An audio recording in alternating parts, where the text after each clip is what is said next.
भाई अवस्थी जी, आपको सादर नमस्कार। आज आपका अंतर्राष्ट्रीय योग दिवस पर सारगर्भित व्याख्यान सुना, बड़ा अच्छा लगा। आपने योग के बारे में जो पतंजलि के सूत्र बताए हैं अच्छे हैं, और यम नियम, आसन, प्राणायाम, धारणा, ध्यान, समाधि की अवस्था तक का अच्छा विश्लेषण किया है। मैं अति प्रसन्न हूँ। लेकिन आज मैं महाराजा कॉलेज छतरपुर, जो कि विश्वविद्यालय हो गया है, विश्वविद्यालय के प्रांगण में भी गया था। सुबह 6 बजे से वहाँ योग का कार्यक्रम था, जिसमें बीसी मैडम भी वहाँ आई थी। तो वहाँ योग के बारे में जो चर्चा की गई, मैं मौन बैठा रहा, लेकिन बड़ा खिन्न सा रहा, क्योंकि योग की सटीक व्याख्या इतनी कठिन है कि आम लोग वहाँ तक पहुँच ही नहीं सकते। आज के जो नवागंतुक प्रोफेसर हैं, जो अभी अभी आए हैं, उन्होंने योग के बारे में पढ़ा तो है नहीं, लेकिन प्रशिक्षण के रूप में वहाँ बोल रहे थे, तो अब मैं उनसे क्या कहूँ। उसके बाद आज शाम को भी मैंने आपका योग के ऊपर जो सटीक व्याख्यान सुना, बड़ा अच्छा लगा। कम से कम योग के बारे में एक जानकारी तो दी कि लोग योग तो करते हैं, लेकिन योग का वास्तविक आशय क्या है।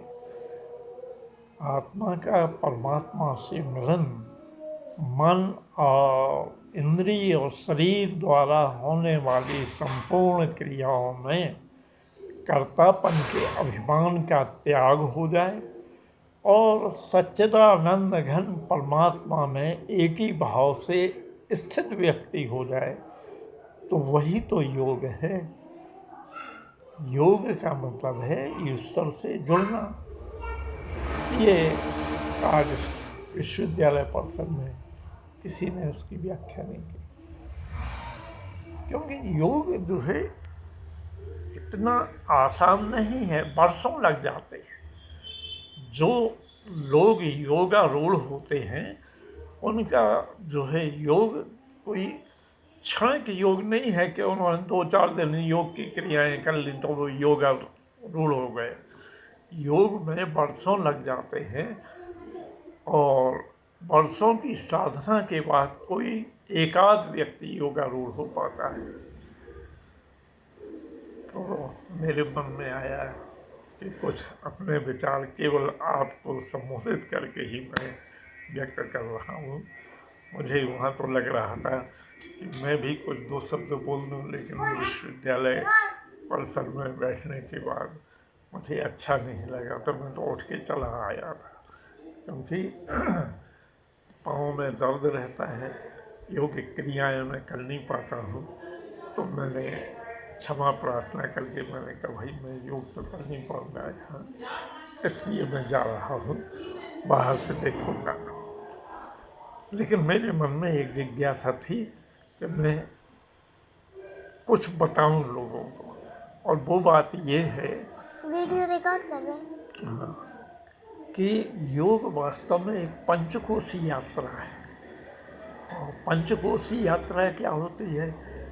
अन्नमय कोश, प्राणमय कोश, मनोमय कोश, विज्ञानमय कोश और आनंदमय कोश। जब तक व्यक्ति इन 5 कोशों की यात्रा पूरी नहीं कर लेता, तब तक वो ये योगारूढ़ नहीं हो सकता। उसका अन्नमय का कोश का मतलब है कि अन्न जो है शुद्ध होना चाहिए, स्वपाकी होना चाहिए, बड़ा संतुलित भोजन होना चाहिए, तब अन्नमय कोश जो है शुद्ध होता है।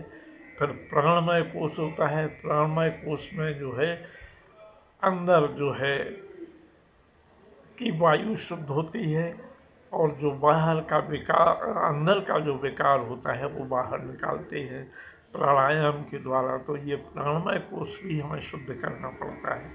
फिर आता है मन की शुद्धि, जो आपने बताया कि जब तक मन शुद्ध नहीं होगा तब तक हम जो है योगारूढ़ हो ही नहीं सकते। तो मन के विकारों को भी इंद्रिय संयम के द्वारा हमें नियंत्रित करना पड़ता है। तब मन, जो चंचल मन है, वो नियंत्रित होता है और वो योगारूढ़ होने के कगार पर पहुंचता है। फिर आता है विज्ञानमय कोश। विज्ञानमय कोश में शरीर की जो क्रियाएं हैं उन क्रियाओं के द्वारा हम जो है अपने आप को नियंत्रित करते हैं, विज्ञान के धरातल पर जो है पहुंचते हैं। फिर आता है, और जब विज्ञानमय कोश जो है क्रिया की प्रतिक्रिया जो होती है, तब कहीं आनंदमय कोश में वो जो है डुबकी लगाता है। तो ये पंचकोशीय यात्रा जरूरी है। उसके बाद आती है कि हम जो हमारे 7 चक्र हैं उन 7 चक्रों का भेदन भी हमें करना पड़ता है। और वो 7 चक्र क्या हैं? मूलाधार, जहाँ ये रीढ़ की हड्डी नीचे खत्म होती है वो मूलाधार है।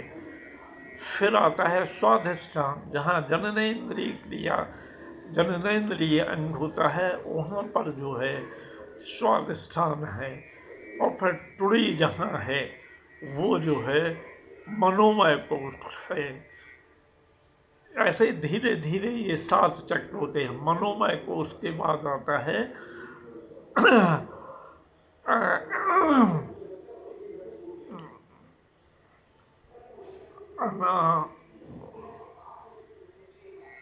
मूलाधार, स्वाधिष्ठान, मनोमय कोश, और मनोमय कोश के बाद आता है ये जो छाती के पास होता है, इसको हम क्या कहते हैं। फिर आता है, उसमें हम कुछ कंफ्यूज हो रहे हैं, तो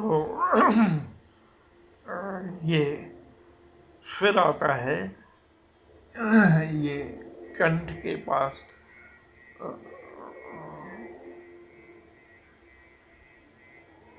बिंदु, आज्ञा चक्र, और फिर कहीं आता है सहस्त्रार। इस तरह से ये 7 कोशों का भेदन भी हमें करना पड़ता है। जब 7 चक्र हमारे पूरे खुल जाते हैं तब हमारी कहीं वो जो वहाँ पर पंचकोशीय यात्रा है कि आनंदमय कोश में हम डूबते हैं। तो ये आशा ये है कि योग और योगारूढ़ होना इतना आसान नहीं है, बड़ी कठिन यात्रा है, वर्षों लग जाते हैं। और वर्षों के बाद भी व्यक्ति को एकाध जो है योगारूढ़ हो पाता है। मैं आपके प्रवचन से अत्यंत प्रसन्न हूँ, और आपने एक लोगों को रास्ता दिखाया है, बहुत अच्छा है। आपको साधुवाद, कोटि कोटि साधुवाद। जय हिंद, जय श्री कृष्ण। मैं इस समय छतरपुर में हूँ, 1 आध 2 दिन में टीकमगढ़ आ जाऊँगा, फिर मुलाकात होगी। जय